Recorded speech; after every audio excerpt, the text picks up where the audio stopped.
Hey everyone, welcome back to another episode of the Brawn Body Health and Fitness Podcast. I'm so glad that you're joining us today. Today is a very special episode. I'm super excited to welcome on both Dr. Kelly and Juliet Starrett to the podcast. Today we're discussing their journey to the ready state as you know it today.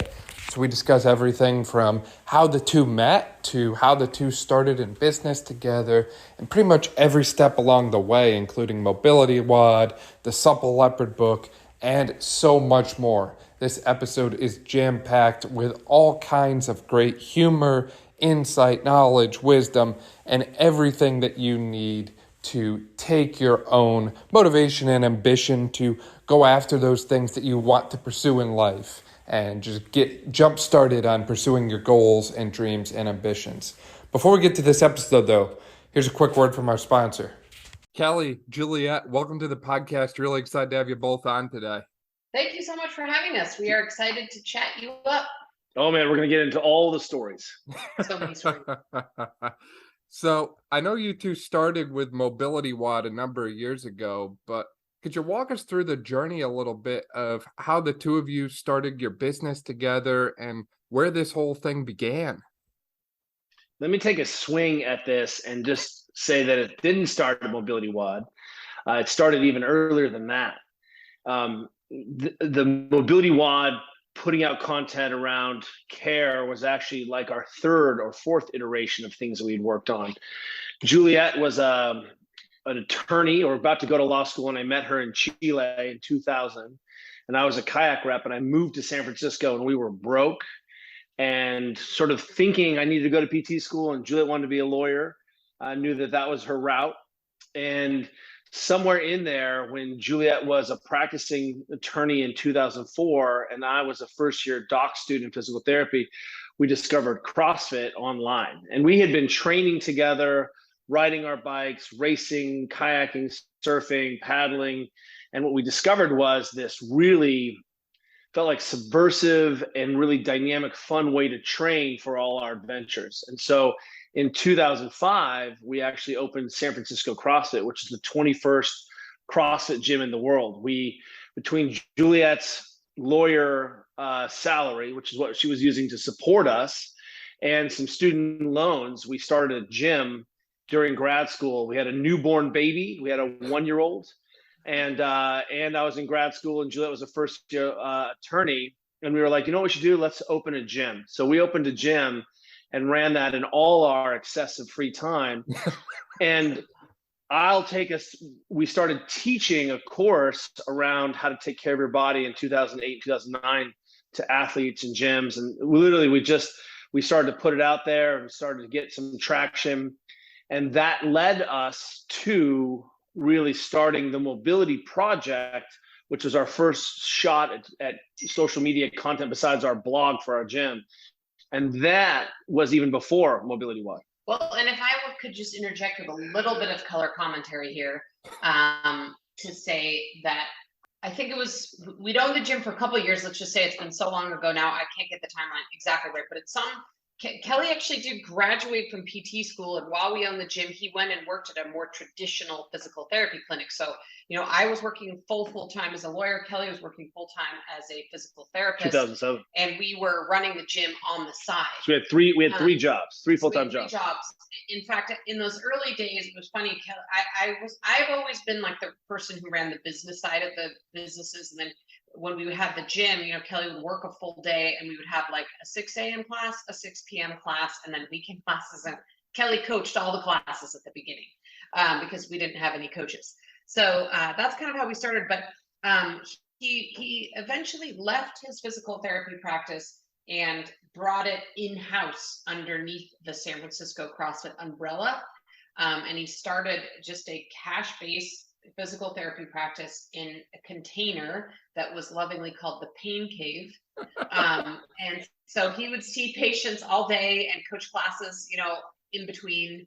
And so it was I think we were really one of the first people who did this kind of hybrid, like, let's put a physical therapy clinic inside a gym. I mean, now, where it's not discrete, it's the same thing. It's the same thing. So it's like yes, Kelly was doing some manual therapy, like what you think of as physical therapy, like on a table on people, but then he was also bringing people out, onto the gym floor and squatting and pressing and, doing actual movement with them. That was really the birth, we think of, there was a need for this change in the paradigm, but that was really the birth of performance therapy, where you couldn't tell if this was strength conditioning and environmental coaching, or if this was sort of progressive performance-based manual therapy to achieve a different position. It wasn't what we thought, or what people had traditionally thought of physical therapy, and it certainly, we just decided to opt out of this cash model, or of the insurance model. One more thing, because we're obviously long-winded here. But one more thing, and this is the story I originally wanted to tell, which I think will sort of answer your original question about how we started Mobility WOD, and that is kind of a story. Kelly used to come home at the end of the day and play this game called guess the patient's problem with me. And keep in mind at this point, I'm a gym owner, but I'm primarily at this point a lawyer. But he's like, guess the injury. And then he would sort of describe what someone could or couldn't do. And I was like, oh, their hamstrings are stiff, or oh, they need to, roll out their quads, and so it was kind of this little joke we'd have, like a dinner table conversation. But what that really meant is that, and I think what Kelly saw is he was starting to see the same 15 things over and over again in his patients.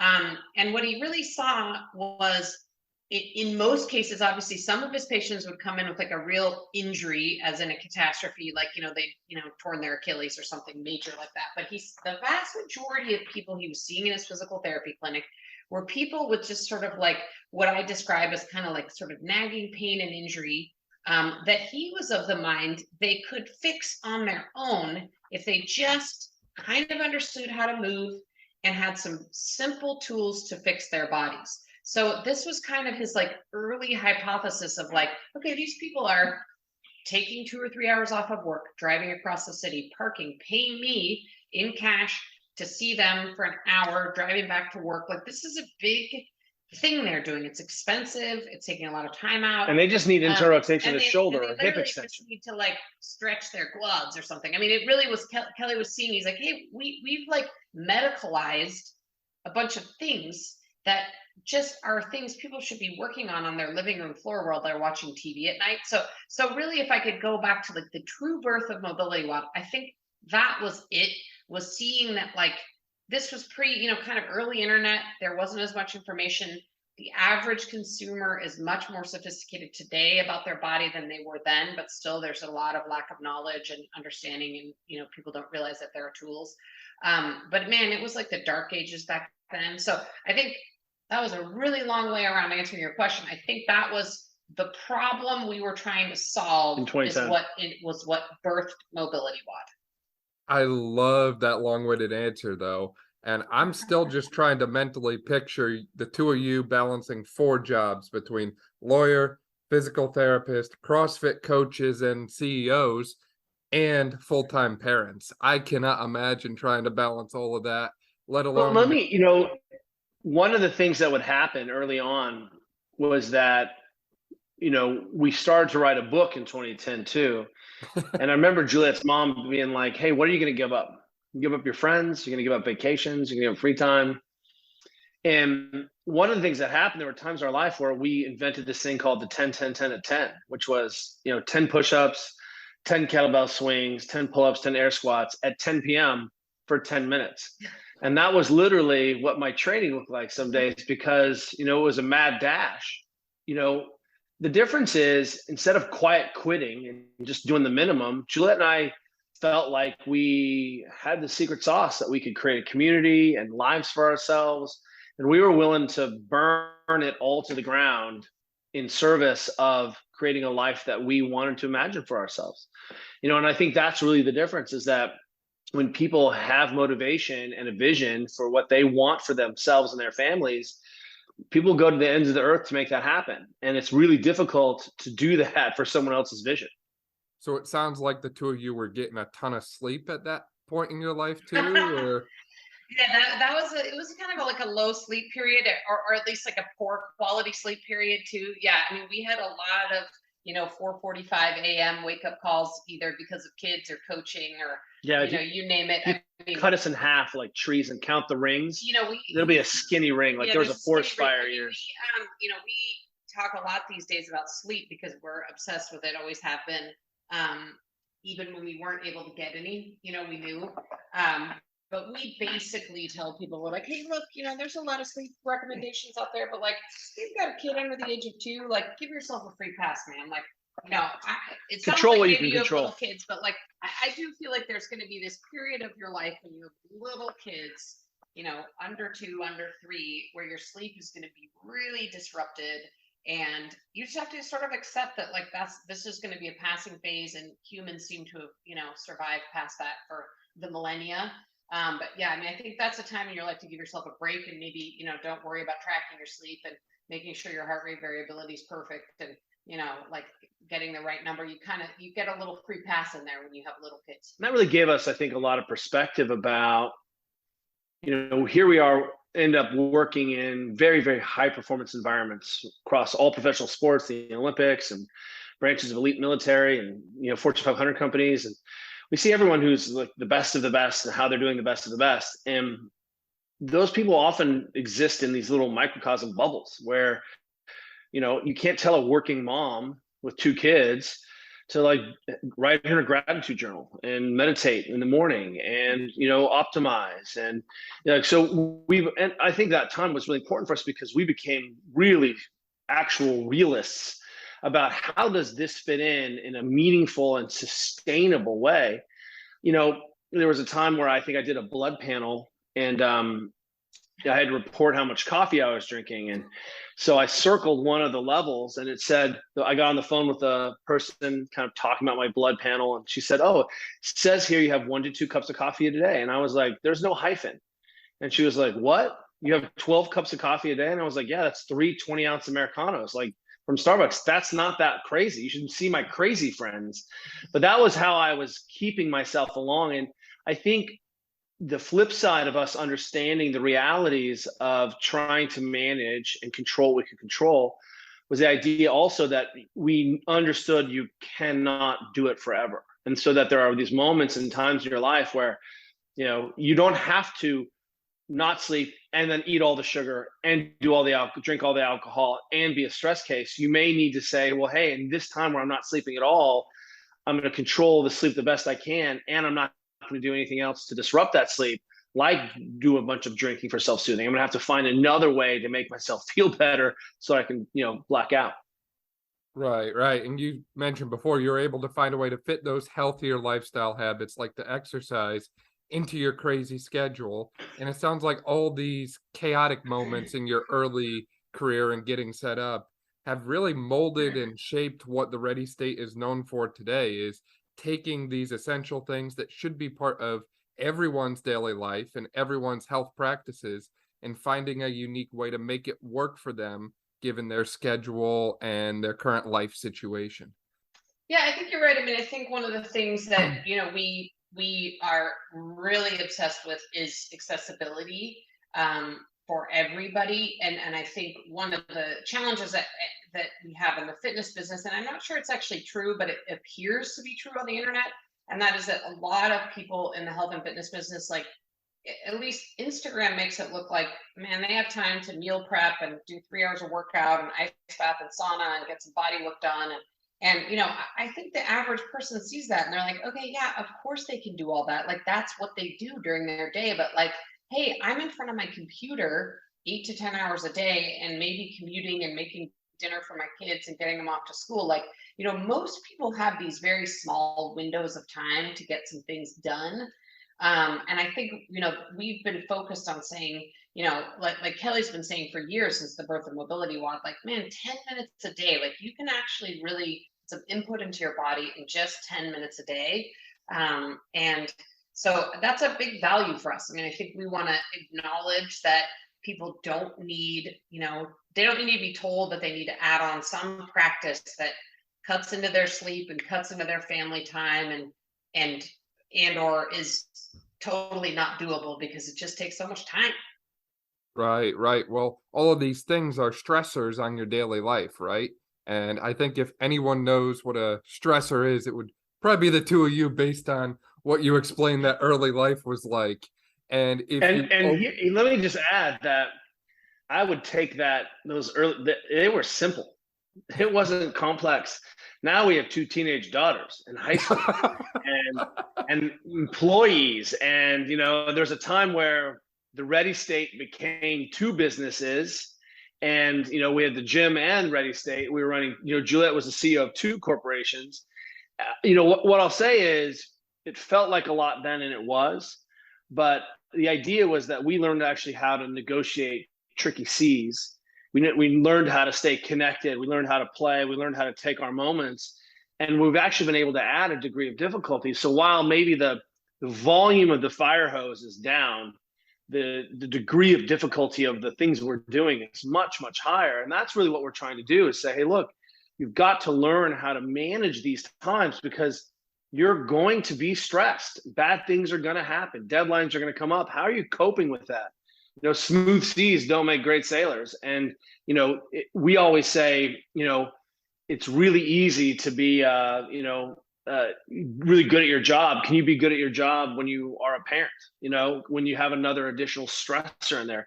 It's really easy to win a world championship when you're a superstar young kid. Go ahead and get married or have a job or get injured, and let's see how well you can negotiate all those things. So ultimately, we want wherever you are, it feels just as hard as where everyone else is. It's not, everyone's relative misery and relative suffering is the thing. But if you can come out intact with better processes, then you'll be able to handle more stress and more degrees of difficulty. I think if we dropped into our lives now as young people, we would just perish, What do you think is it that would get you now? Was it the college tours across the country for your one daughter there? Or is it the business overload? Or is it something that comes with that success and kind of being in the spotlight 24/7, for lack of a better way to put it? I don't know what would get us. I mean, we've definitely had some serious stressors over the years. And, I have to echo what Kelly said. I mean, little kids and toddlers are so hard because you never sleep, but they also are very simple. Like there's a real simplicity to having little kids compared to having teenagers where, these days I feel like I'm their executive assistant because their schedules are insane and they have to have their own Google Calendar. And, so that's a whole other side thing. But, I think that we just try to keep these basic fundamental practices in our lives. We try to eat some vegetables. We really focus on our sleep. We try to sit down and interact with our kids at dinner. We're pretty religious about exercising. So I think, we certainly have times where we're deep stressed, but I think we just always go back to the basics in those times where we just try to say, okay, I think, I don't know whether Kelly coined this term, but we've been saying it for years. But, we're not trying to be heroic most of the time. We're not, we are just trying to be basically consistent and check the boxes on the fundamental health habits. Because we found that when life stresses do come our way, if we're just focused on the fundamentals, we can manage it from an emotional standpoint and physical standpoint. And so, that's sort of our way of trying to sort of head that off at the pass. Is just sort of assume that we're going to have a lot of stresses in our lives like everybody else. And when those deep stress moments come, we're sort of set up with this really simple, doable list of basics that kind of keep our mental, emotional, physical health in order. One of our friends we met, his name's Alan Lim. He's the founder of Scratch Labs, and he is a incredible Tour de France elite cycling performance coach. And he has a great saying. He's like, you cannot cheat your physiology. And I think one of the things that happens when we are in our teens and 20s is that you have immense tolerance and immense capacity to buffer a whole lot of bad behaviors. For a really long time, the body is quite tolerant and quite resistant. You can throw cigarettes and little chocolate donuts and vodka and pour sleep and all-nighters and binging. That's fun. I mean, that is, I don't think, if you ask Juliet and I, would we want to go back and be, 17 or 19 again? I think we'd be like, nah. But I would like to be able to treat my body like I did when I was 19. Like, just, I could do whatever I wanted and be like, I'd cut off an arm and the next morning it would regenerate it. So, simultaneously, the problem is that we think that the way we're going to do things is the way is optimal, or not even optimal, but that we can get away with that forever. And what we find is that a lot of people end up in the mid 40s, and all of a sudden they all of a sudden they realize, their sleep isn't very good. Their coping strategies aren't fantastic. They manage it with THC or alcohol, or they're eating. They're just self-soothing. This is how I'm dealing with being such a stressed animal. And then all of a sudden we see behaviors that are going to come to roost, where all of a sudden we do see some speed wobbles in the system. Blood panel starts to go off. Maybe we have a health crisis we can't tolerate, or something, we have a rupture of an injury or some tissue that, should have been loaded and should have been nurtured for the last decade. So one of the problems, I think, simultaneously, is that we have this immense capacity to buffer silly behaviors and the things that are awesome. I love cookies. I'd like to go back and eat more cookies. That would be something I do. But simultaneously, we're running this experiment for decades. And one of the things that I think Juliet and I now appreciate as we're 50 is that we're playing a very different game of how can we remain durable and keep our capacity high for as long as possible, versus we're going to engage in these short-term behaviors and find out that suddenly we had to take a lot of things off the table. And unfortunately, these behaviors are not the behaviors that look like, as Juliet just said, being super heroic. It's about, did you eat enough protein today? Did you drink water? Are you sleeping? Tell us how many steps you had. Do you have enough hip range of motion? Or who's keeping an eye on all of that? Do you get sunlight onto your body? Did anyone hug you today? I mean, all of those things. And it's not for a 6-week or 3-week booty busting juice cleanse. That is not enough time. It doesn't even register on the timeline. We're talking about 6 months and 6 years and 60 years of these behaviors. I just don't think people appreciate how long you need to be consistent, like rock star consistent. Talk to us in a decade. Here's an example. A lot of young kids my daughter's a senior, and there's a bunch of boys who are like, how do I get strong? Suddenly they're self-aware. I'm like, well, you just lift something, really heavy once a week or twice a week, 3 times a week for 10 years. Let me know how that goes for you. Like, just squat heavy once a week for 10 years and you'll be really strong in 10 years. We can't even wrap our heads around that time scale. And I think that simultaneously allows us to take big risks, and simultaneously is our greatest, potential liability. I love that long-term mindset that you bring up there, Kelly. Now, how did that apply in the business sense for the two of you? When you shifted from, say, mobility WOD to the ready state, was that kind of like a planned thing? Did you have that steps laid out? Or when you launched, say, the Supple Leopard, did you expect, hey, this is going to take off and become a bestseller, and all of a sudden all the chips are going to fall into place for us? Did that get planned out ahead? Overnight success. I'll go ahead and take that one. I'll start with Supple Leopard, and I might even go back as far as San Francisco CrossFit. And I don't mean this in like an aw shucks kind of way, because Kelly and I have a lot of smarts and sophistication, I think. However, we are kind of accidental entrepreneurs. We started San Francisco CrossFit not at all because we were trying to run a business on which we would make money or make a living. We started it because we fell in love with CrossFit. We thought it was a cool way of training. We wanted somewhere to train like that with our friends. So people found us and started coming, and lo and behold, we sort of realized a little ways in, oh, this is actually a business. Okay, let's actually start running it like a business. And same thing with Supple Leopard. I mean, here's what I'll say about that book. I mean, first of all, the original title of it was Movement, Mobility, and Maintenance. And my brother was like, that's the dumbest title ever. No one's going to buy that book. You should call it Becoming a Supple Leopard, which may have been one of the greatest pieces of advice we've ever received.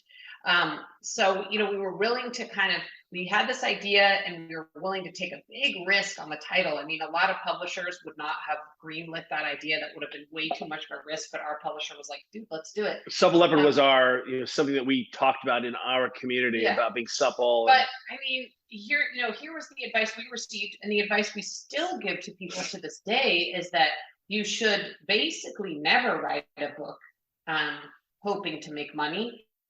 If you make money, you should feel lucky. because it really doesn't happen that often to people. I mean, there's so many books out there. It's really hard to be successful with a book. We signed a contract in 2010 and the book didn't come out until 2013. Yeah, it's hard to know. It's hard to 3 know years what books will be successful. And I think working on. the other sort of key learning that we had, and I've talked about it in like some talks I've given and stuff, but it was like the first time we realized that we couldn't do everything by ourselves. That was a big sort of aha moment.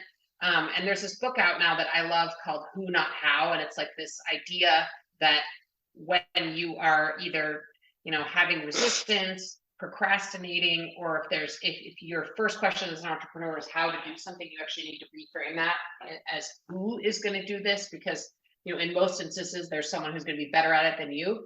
And that was our first learning of that. We actually sat on our book contract for like a year, and Kelly and I are like, dude, how do you write a textbook? Like, we try to like open a Google Doc and like stare at a blank document. Like, we're like, how do we lay out the pictures? What camera do we use? What camera do we use for the photos? And how do you reference, this mobilization on page 324 with the one on page 125? And like, we just became completely overwhelmed to the point where we were paralyzed.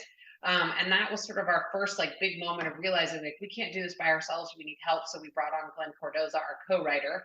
And we could not have written the book without his help. He is an expert in writing textbooks, and he could completely envision how it all worked together. But we had no idea. I mean, we dropped that book, and we expected to make tens of dollars on it, and that we would sell like 200 copies. I mean, that was really the expectation we went into it. And like the gym and like the actual website, we set out to solve a problem first. We knew that we were onto something in our systems approach, and the zeitgeist at the time of people really taking on their own health and being able to own that. And this really was, no one can write a book like this again. Like, we were saying, here is an integrated, unified field theory approach to technique and movements and restoration of position, and all the way. It's so subversive because we think you can do it yourself. It was 400 plus 450 pages. I mean, it was just ridiculous. We didn't go on vacation. We wrote this book. So, but we knew that if we could get this out, we could improve the ball. And we've come to believe in this thing. And this sounds cutesy, and I don't mean to. No one thing changes everything. So if you think this blog post or this social media post, this thing is going to change my life, you're 100% mistaken, especially in today's world of so much information overload. We just went over 4,000 posts on Instagram.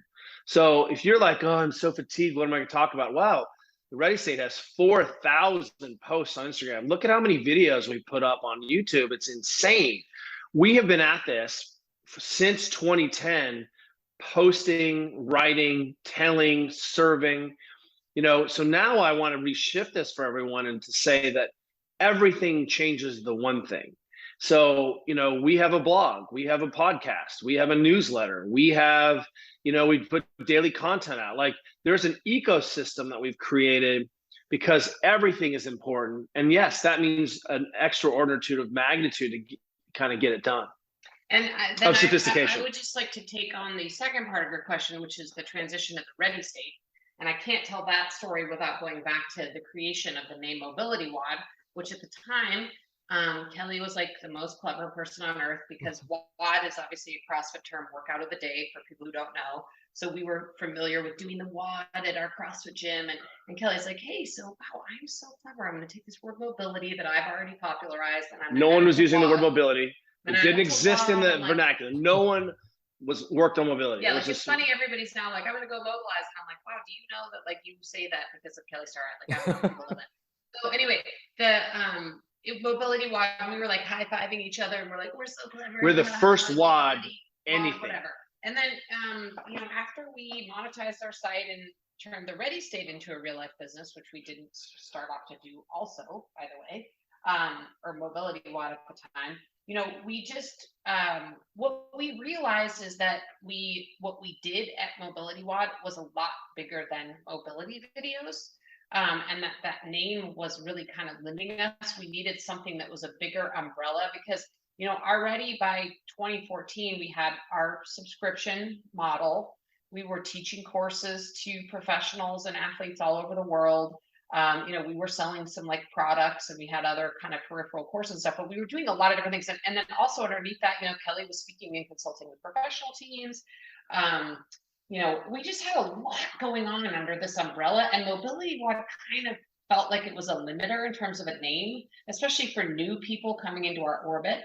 I think the second thing is that while we are lovers of CrossFit and still are to this day, we also knew that our content and methodology should be accessible to everybody who is trying to use their body to do something and who has a body. And so we didn't want it to be a turnoff to people who come and say, oh, WOD, like they have their preconceived notions about it being a CrossFit website, or that they don't even know what it means, right? Like we would have so many people who say, like, what is Mobility WOD? So I think there was some confusion around it. And then the third thing was that, when we started as the first ever blank WOD company, and by the time we switched to the race, I think there were like 500 companies that were blank WOD. Every sport WOD, sobriety WOD with a daily, like affirmation about sobriety WOD, Bible WOD, daily biblical music. I mean, you name it. Like you can almost just name a thing and it would be blank WOD.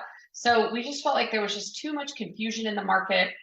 Too many WODs. It wasn't again, because our goal has been accessibility and relatability, that we felt like that name was no longer, it didn't really suit what we were doing, and we really needed a company name that was a much bigger umbrella that could sort of be the sort of holding site for everything that we do.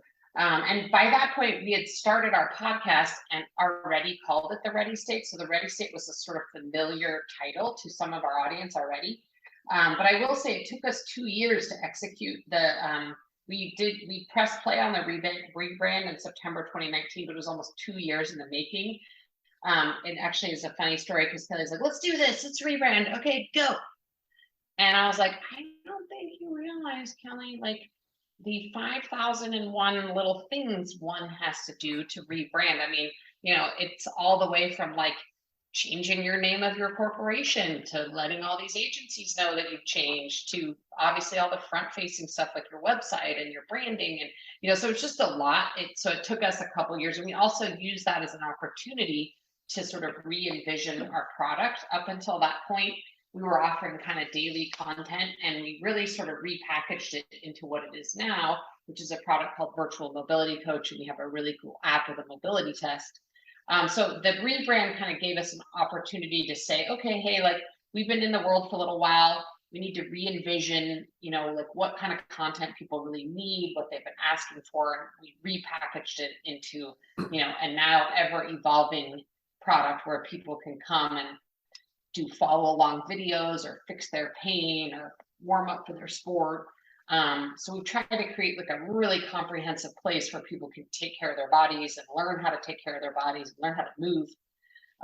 So that was kind of the Mobility WOD to Ready State journey. Right. And as you said, it's ever evolving, and it seems like it's the kind of thing that the two of you have taken the things that have happened to you along the way and found ways to make those obstacles opportunities. So I remember, I think it was a year ago or so, I think Kelly underwent that total knee replacement 2 years ago. No, it was 2 years ago. Yep. And now you have a protocol online for total knee replacement rehab, because if I know anything about you, you're not the type to sit there on the table and do, 3x10 quad set, 3x10 short arc, and then sit on some heat and stim and maybe a little ice in there too. What I'll say is that Juliet and I eat our own cooking. And, what we look at is, the systems approach we take to looking at how a human being exists in the world. That's really what it is. All we did is apply the algorithm to a new problem. And this was a novel problem. There's nothing about the protocol or my experience that varied differently very much by how I had been coaching and helping people manage this surgery. Except going through it myself, I found the bars to be even lower and exceptionally low. And I ended up seeing all the opportunities of, wow, it doesn't matter how rock star your physio is or your rehab team, you're not seeing them 7 days a week. You're seeing them twice a week if you're lucky, and you're seeing yourself. You're seeing your wife who's taking care of you. Once again, I'm like, wow, I think our outcomes are predicated on a flawed system and an error system. And I think that we can, again, just ply our thinking. And so, at this point now, what's really fun about the things that Juliet and I get to do is, in June, we were asked to come, speak at a big conference again in Munich that's one of the big training summits. But on the way over there, we got a chance to drop in with the England national soccer team, because that's a team we work with and we support their coaches and players. And what's happened now is that we get just like our business or our family or our things that we're interested in, it's a sort of a degree of order of magnitude more interesting and complex. We're presented with more complex problems and complex issues.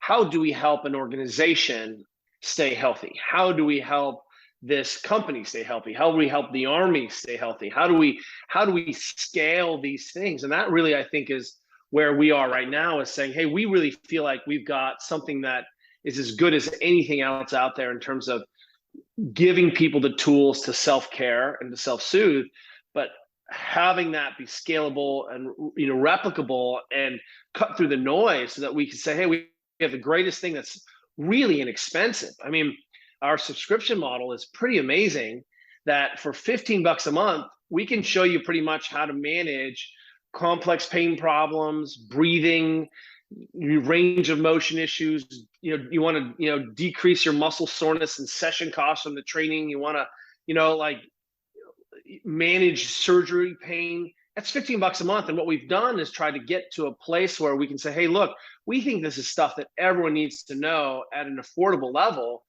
And then if we can get enough people involved in it, we see that we can actually change the organization of how people are consuming, so that they're better patients, they're better better of utility to their physicians, their physical therapists, and their families.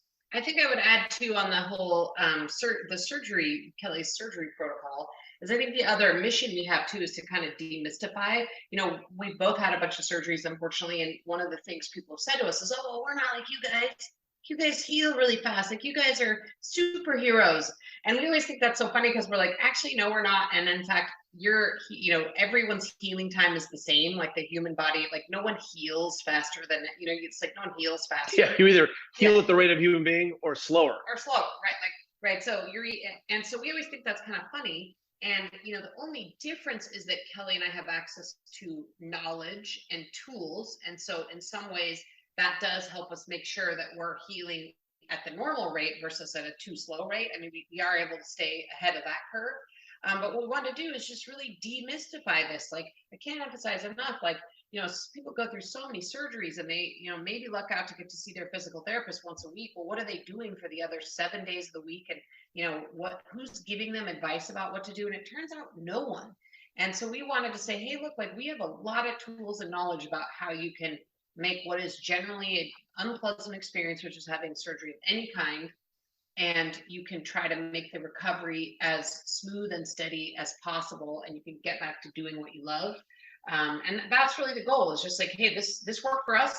Like, we have access to these tools. You have access to these same tools and knowledge. Like, this worked for us. We're users. You should try it. We have this idea that's been central to what we believe in, which is test, retest, and share.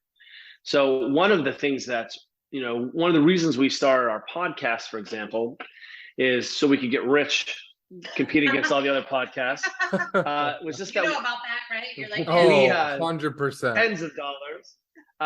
But what we wanted to do is show people our incredible community of the people that we got to interact with and resource with. And what that meant was, one of the things that we're fortunate now, because we've been doing this long enough, is we have this incredible network of people that we reach out to who are in our cohort, and we want to share that. And so, part of, I think, the goal of high performance sports is to transform communities, transform society. And we have felt the same thing, is that if we're really going to consummate this practice, then we should be able to keep distilling down and say, what is pattern recognition? How do we come to the essential piece, and then transmit that to people who can avail themselves because they're experts in other parts of their life, or they don't have the resources for it. But what we know is that everyone has a phone, and we can get you faster to the moment where you may be able to do things for yourself that you didn't even think was possible, and with very few resources. As we start to wrap up here, I'm curious for the two of you, what's been your kind of own definition of success along this line? And, do you have any advice for other people who are trying to define their own definition of success or become successful in a way? Well, I'll say success is having all the hair, and clearly I'm not very successful. It's crucial to understand that your definitions of what success looks like will change as you mature. The most important thing for me is my family. That is it. The relationship with this one, the relationship with my girls, and we actually run everything through a filter in our business because I'm working with my wife every day. It's pretty remarkable. And people do say things like, I don't know how you do that. How do you work with your partner? I can never do that. And I'm like, well, you do work with your partner. You shop together, you pay bills. Like, you're already engaged in a full business that's way gnarlier than an actual business. We just expanded that scope. But we run everything through this filter, which is, does this get our family more time together or less time together? And that certainly has meant for me, I've been able to put some of my boyhood ego aside. And I've kind of grown out of that. I need to be the best, or I need this accolade, or, Juliet did not come with the same ego trappings that I did, for sure. She was driven by a different set of demons. I needed to prove to my missing father that I was worthy, and that created its own, beast. But what I'll tell you now is, definition of success is that Juliet and I can continue to do this and work with amazing people and have an incredible life and spend more time together.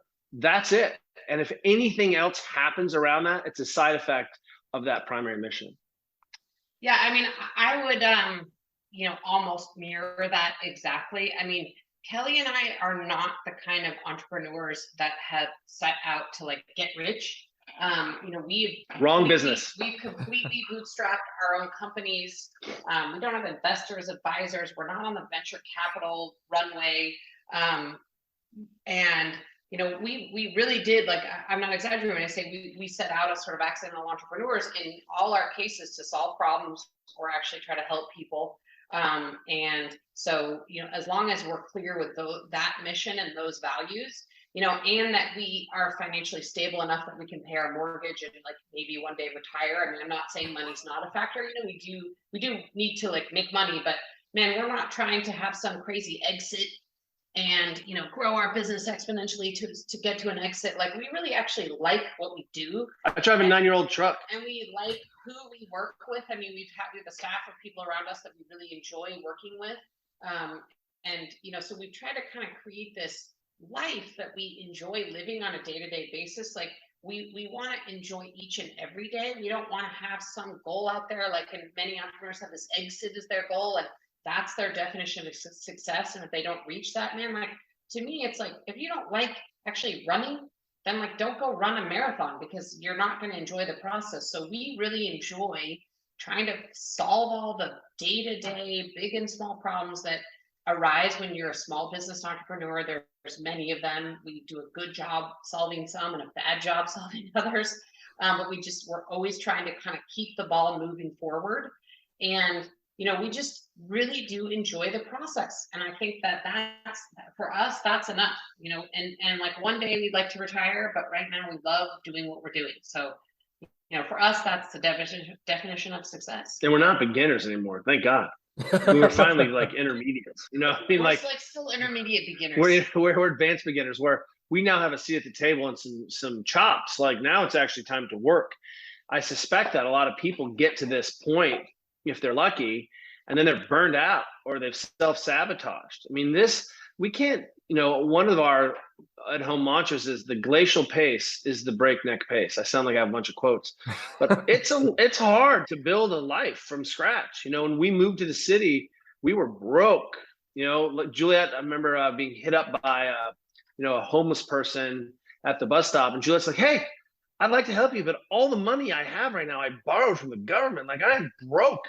And I had to borrow rent from my uncle to pay this crazy San Francisco bubble rent, the first months I moved to the city. So it wasn't that long ago in 2000 where our lives looked very different, and yet they looked exactly the same. I recognized a bright, talented, fun partner who I was down to have this life adventure with. And it just, we kept taking the next best option and setting ourselves up to have as many choices of freedom as we could, and that meant like not having a lot of not having credit card debt, and, doing things that we like to do that didn't cost a lot of money. And I just think that the internet really has bent people in that you should be an overnight success, and you get, everyone is just rich and you have rooms full of money, and it's just another tool to do the thing you're doing. And I think it really has confused people about trying to change their local communities because they think they have to work in a national or global scale. And we're just like, hey, keep changing the people around you and your community around you. Right. Start small and then grow and scale from there. Now, maybe not. Start small, stay small. Have a rad life. 1000%, man. And as you mentioned there, you kind of met Juliet and you decided, you know what, we're going to go on this crazy life adventure together. How did the two of you meet? Was that when you were both doing the Whitewater rafting together, or did CrossFit bring you together, or how did the two of you run into each other? So I was a professional canoeist. I paddled slalom on the national team, and I was a raft guide and kayak instructor, and based out of Colorado. And our team we put together this Whitewater expedition, Whitewater rafting team from all our national team friends. And we won the national championship and were sent to Chile. So there was a men's team and then there was a women's team. And this is the world championship for whitewater paddling. It happens on big class 5 rivers. There are like 30 countries that sell men's and women's teams. It's bananas. And the rest of the world, this is a really crazy sport. Well, guess who was already a 2-time world champion and already on the women's team? So I show up in Chile, and there is her raft team, her whitewater team is legends. They're Hall of Fame, they're stunt doubles, they're expedition leaders. And then there's this young gun that they've hired to be on the team, Juliet. And we were standing there in Chile, and immediately I started chatting her up. And she was very cute. She paddled very well. She had gigantic lats. She was a very effective paddler.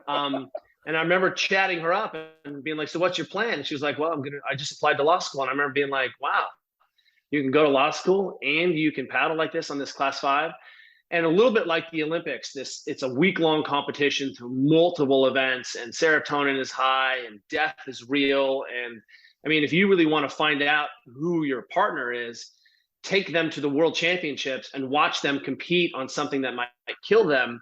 And you're going to find out right away who that person is, how they handle stress, how they interact. And really one of the gnarliest situations where in this austere environment in Chile, in Patagonia, competing on this big class 5 whitewater. And in 2 seconds, I was like, this is the human being. And it also helped that we had a terrible, terrible flip and a really scary rapid, and Juliet rescued me. The other thing I think is funny is that, we have had some level of success in our lives, whatever that is. And I had some years ago, I think after Supple Leopard came out, this old friend of mine said, man, I mean, when you met Kelly, you didn't even know that he was going to be famous or whatever that means. And I always think that's so funny because, first of all, that's not like how I see him, at all. As and famous. Not how we are. And not how we are. That's not how we cruise around in the world as Kelly's famous. So that's not our MO. But also at the root, it doesn't really matter to me, whether Kelly rode Supple Leopard or whatever. I think, part of the reason that it's just lasted so long is we knew each other in the before times, and we really just like hanging out together. That's just a clear fundamental, as we just enjoy spending time together and to bro out and do the same stuff. And, but I mean, we also recognize we're just lucky. The chances of us meeting up and having it turn into this cool partnership we've had are so slim. I don't know. It turns out it's 100%. I'm 1 for 1.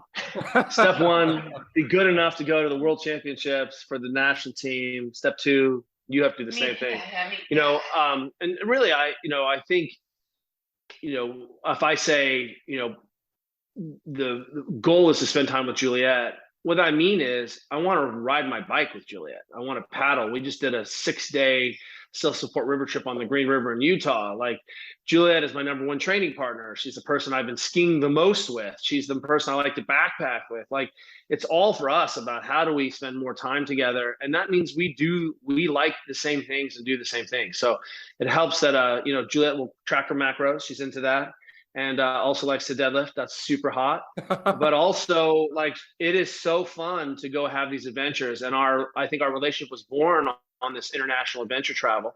And, we really knew a lot about each other right away, and sort of passed a lot of, tests for each other right away, because, she could see me. How am I managing this stress? Am I, it's just fantastic. And, one of the things that I think it's lost in this conversation of entrepreneurship is that Jill and I were both river guides for a long time, where we were comfortable taking risk. We were comfortable managing big groups of people and their safety and shepherding them through. And we were in charge. We had a lot of responsibility at age 19 to not like kill a group full of adults, take them down a big river. So, magnify that, practice that, then race, challenge, do all of that. And man, it set us up to run a business together and be able to negotiate all of the ups and downs that entails.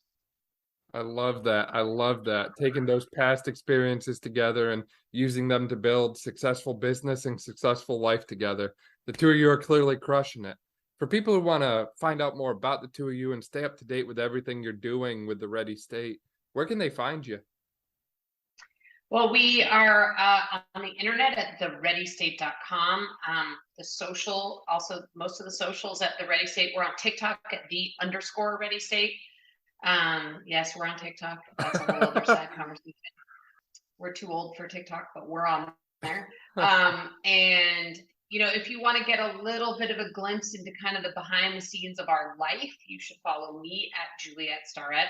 I kind of do a mix of posting just sort of stuff we're doing, workouts we're doing, what our kids are up to, like a little bit more of sort of a, open the garage door of the Starrett house, and that's my Instagram. That's awesome stuff. Kelly, Juliet, thank you again for your insight for everyone and discussing your experiences. Really appreciate your time.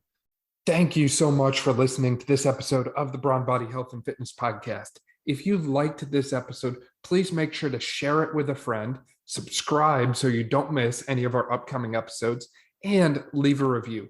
This way we can spread knowledge and motivation and help reach more people. Thank you again for listening, and I'll see you next time.